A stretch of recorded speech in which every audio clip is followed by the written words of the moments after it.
धाराशिवच्या भूममध्ये राष्ट्रवादीच्या कार्यकर्त्यांचा धुडगूस पाहायला मिळालाय। कार्यकर्त्यांकडून हॉटेलमधील साहित्याची तोडफोड करण्यात आली आहे। हॉटेलमध्ये विजयी जल्लोषाला विरोध केल्यानं त्यांनी अशा प्रकारे राग व्यक्त केलाय। ही तोडफोडीची संपूर्ण घटना सीसीटीव्ही कॅमेऱ्यामध्ये कैद झाली आहे। धाराशिव जिल्ह्यातून एक खळबळजनक घटना समोर आलेली आहे।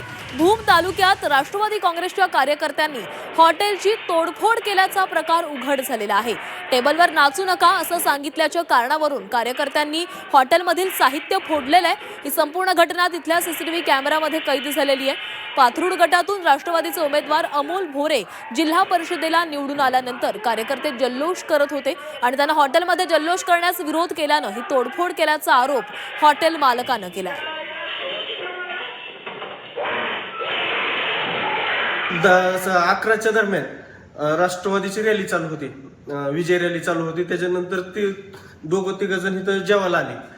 वरी टेबलवर उभा राहून त्यांनी नाचत होते। त्यांना आम्ही विनंती केली की तुम्ही टेबलवर बसून नाचू नका, खाली बसून जेवण करा। मग इथनं ते निघून गेले आणि त्यांनी नंतर 3 गाड्या भरून आणली, लोखंडी रॉड ही करून माझ्या हॉटेलचं पूर्ण तोडफोड करून टाकलंय। ह्या मावशीला म्हणजे किचन मध्ये असताना मावशीला हाणलं, ह्या